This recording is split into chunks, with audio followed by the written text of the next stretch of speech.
जय हिंद दोस्तों। शहीद ए आजम यानी भगत सिंह वो नौजवान जिसने अंग्रेजी सरकार की चूल्हे हिला दी थी, जिसे 23 साल की उम्र में ही अंग्रेजों में ऐसे खौफ पैदा कर दिया कि ब्रिटिश हुकूमत ने तय समय से 11 घंटा पहले ही भगत सिंह को फांसी दे दी गई।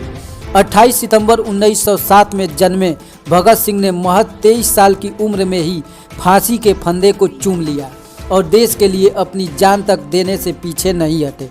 भगत सिंह ने ही देश के क्रांतिकारी आंदोलन को एक नई दिशा दी। तो दोस्तों आइए जानते हैं भगत सिंह का प्रारंभिक जीवन। इससे पहले यदि चैनल पर नए हैं तो प्लीज़ चैनल को जरूर सब्सक्राइब कर लीजिए। पंजाब के लायलपुर ज़िले के बंगा में इनका जन्म हुआ, जो अब पाकिस्तान में है, लेकिन पैतृक गांव खटकड़ काला है, जो मौजूदा समय भारत के पंजाब में है। भगत सिंह के पिता का नाम किशन सिंह और माता का नाम विद्यावती था। इनका परिवार शुरू से ही स्वतंत्रता संग्राम में सक्रिय रूप से जुड़ा था। भगत सिंह के पिता किशन सिंह व चाचा अजीत सिंह ने ही गदर पार्टी की स्थापना की थी, लिहाजा बचपन से ही देशभक्ति की भावना भगत सिंह के भीतर कूट कूट कर भरी थी। 13 अप्रैल 1919 को अमृतसर के जलियांवाला बाग में हजारों निहत्थे हिंदुस्तानियों पर अंग्रेजी हुकूमत ने गोलियां बरसाई और लोगों को मौत के घाट उतार दिया। उस वक्त भगत सिंह महज 11 साल के ही थे, लेकिन इस हत्याकांड का भगत सिंह के जीवन पर गहरा प्रभाव पड़ा और यहीं से उनके भीतर देश को आज़ाद कराने की अलख जगी। स्वतंत्रता आंदोलन को लेकर घर में आए दिन मीटिंग होती रहती थी। आज़ादी के हर आंदोलन में बढ़ चढ़कर हिस्सा लिया जाता था, लिहाजा भगत सिंह भी आज़ादी की लड़ाई में कूद पड़े। उनके जीवन पर लाला लाजपत राय व चंद्रशेखर आज़ाद का गहरा प्रभाव था। भगत सिंह लाला लाजपत राय के साथ मिलकर स्वतंत्रता संग्राम में कूद पड़े। 1921 में उन्होंने कॉलेज छोड़ दिया और आंदोलन में सक्रिय हो गए, लेकिन 1928 में लाला लाजपत राय की हत्या के बाद हालात बदल गए।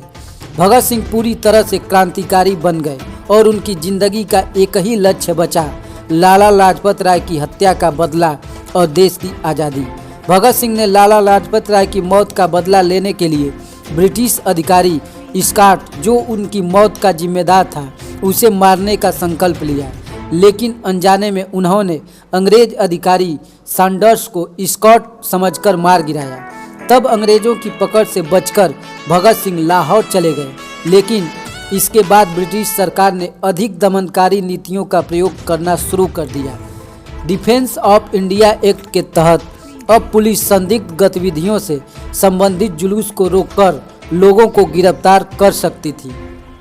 भगत सिंह ने इस एक्ट का कड़ा विरोध जताया और केंद्रीय विधानसभा, जहां अध्यादेश पारित करने के लिए बैठक का आयोजन हो रहा था, वहां पर बटुकेश्वर दत्त के साथ मिलकर बम फेंकने की योजना बनाई। हालांकि इसका उद्देश्य किसी को मारना या चोट पहुंचाना नहीं था, बल्कि सरकार को चेतावनी भर देना था।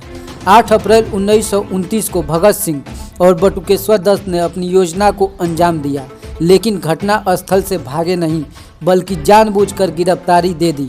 उनका आंदोलन जेल के भीतर भी जारी रहा और यहाँ भी उन्होंने कैदियों पर हो रहे अमानवीय व्यवहार के विरोध में भूख हड़ताल की। जेल की सलाखों में रहते हुए भी भगत सिंह ने अंग्रेजी सरकार को डरा कर रखा और इसी से डरकर 7 अक्टूबर 1930 को भगत सिंह, सुखदेव और राजगुरु को मौत की सज़ा सुना दी गई। भारत के तमाम राजनीतिक नेताओं ने इस सज़ा को टालने की तमाम कोशिशें की, लेकिन 23 मार्च 1931 को प्रातःकाल भगत सिंह, राजगुरु और को फांसी के तख्ते पर लटका दिया गया।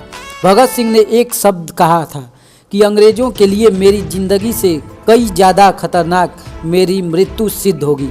मेरे सिद्धांत लाखों भारतीयों तक पहुंचेंगे और मेरी इस लड़ाई को वो ही आगे लेकर जाएंगे।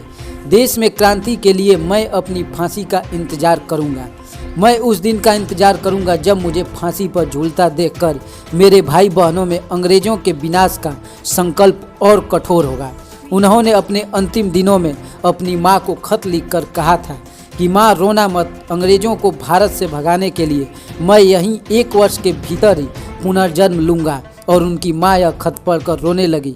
तो दोस्तों ये वीडियो आपको कैसा लगा कमेंट बॉक्स में ज़रूर बताइएगा और कमेंट बॉक्स में जय हिंद, भारत माता की जय ज़रूर लिखिएगा।